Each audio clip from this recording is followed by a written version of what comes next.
नमस्कार, मेरा नाम सूरत गोस्वामी है और आज मैं बड़े दुखी मन से ये इंटरव्यू दे रहा हूँ।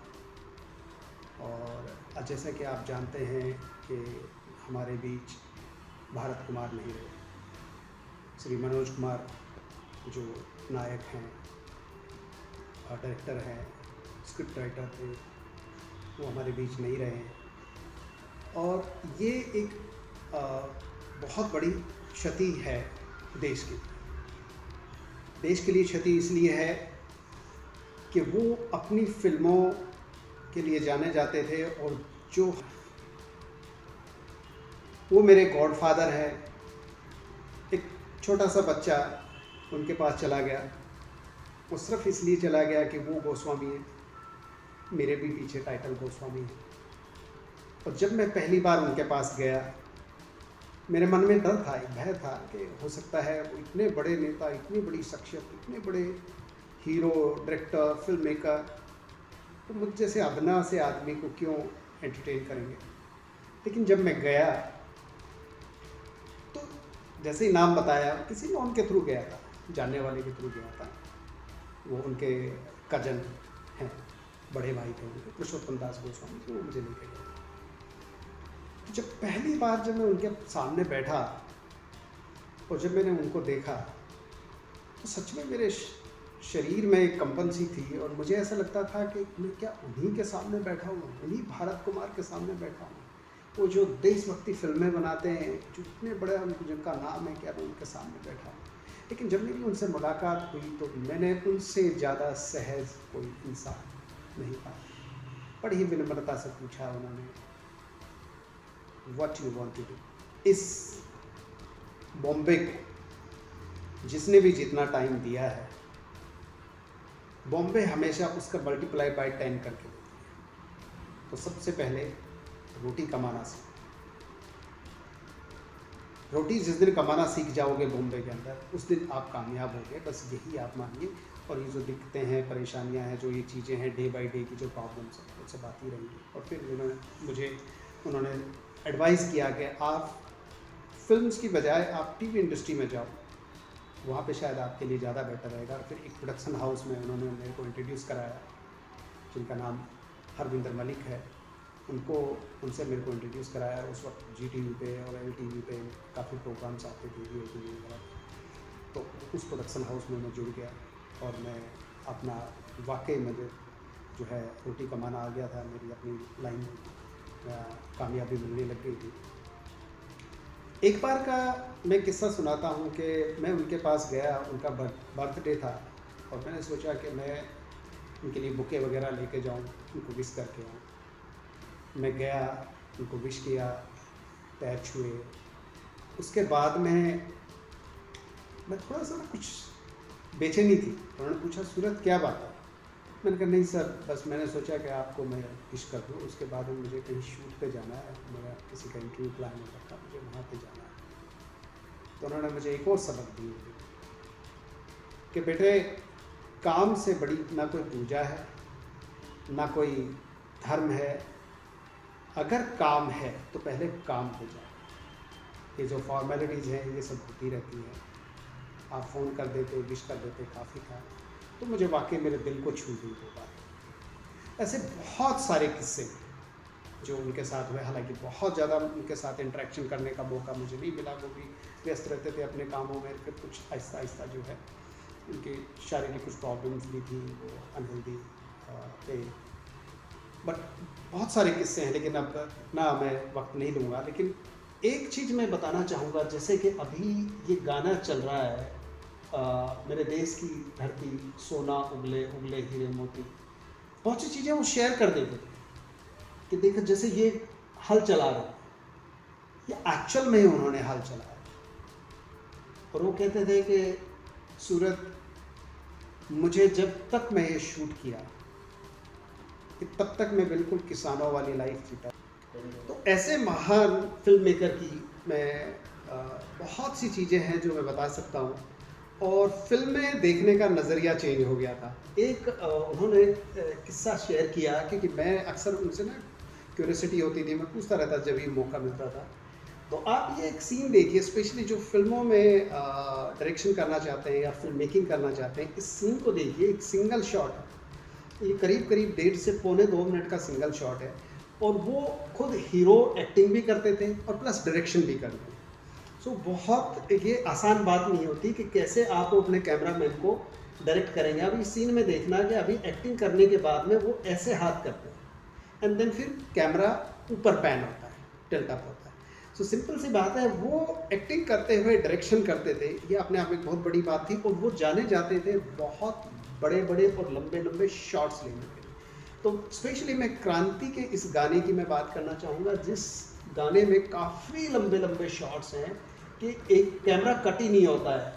और ये देखिए, ये कहने की बातें अपनी अलग है, जैसे इन्होंने ये किया, घूमे, अब यो जैसे दिखा बात की, मतलब अब यहाँ से कैमरा पैन होता है।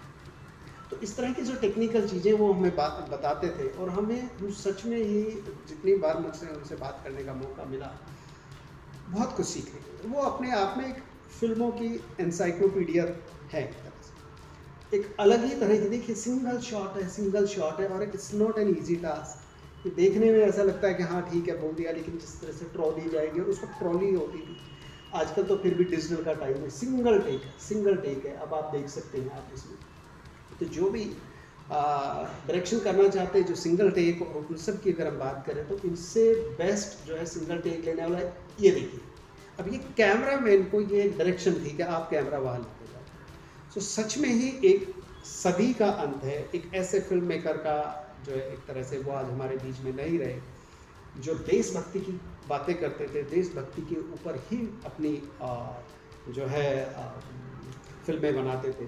उनका हर फ्रेम, हर शॉट, हर चीज़ में ये होता था कि कैसे हम देश को ऊपर रखें, देश उनके लिए सर्वोपरि था।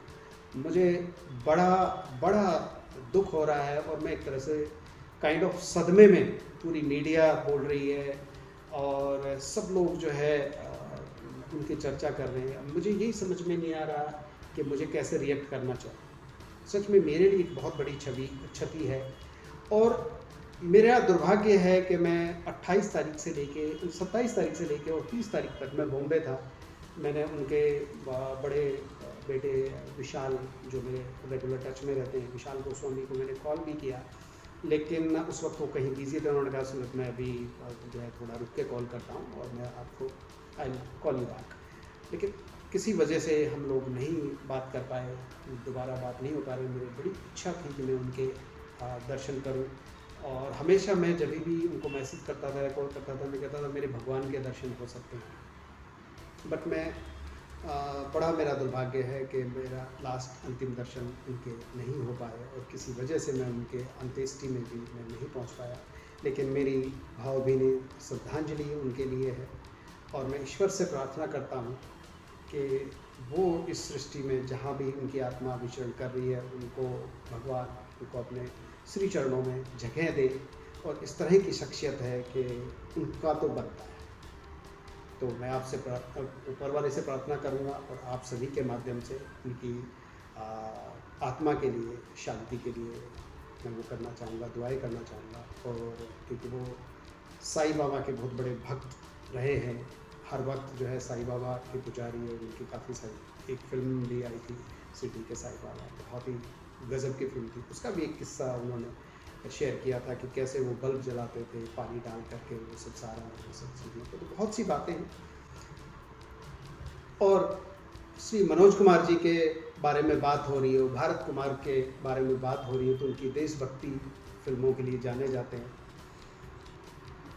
उनकी जो फिल्म शहीद बनी, इतने इंस्पायर थे, और शहीद फिल्म के गाने अगर सपोज़ जब भी चलते हैं, तो कोई भी राजनीतिक जो प्रोग्राम हो, कोई गाने का एक सादगी और सहजता से जो चीज़ें पिरोते थे, वो एक अलग ही तरह की होती थी। बहुत ज़्यादा कुछ ऐसा मार धाड़ या खून खराबा नहीं होता था, लेकिन एक मैसेज देते थे। मैं सिर्फ इतना कहना चाहूँगा कि बीइंग ए गोस्वामी, उन्होंने जो भी कुछ मैं आज हूँ, सब उन्हीं के बदौलत। उन्होंने आशीर्वाद दिया, मेरे एक प्रोडक्शन हाउस में उन्होंने इंट्रोड्यूस कराया, मेरा जी टीवी, जी सिनेमा, उसके पहले ELTV होता था, स्टार प्लस, और फिर बाद में मैंने NDTV ज्वाइन किया।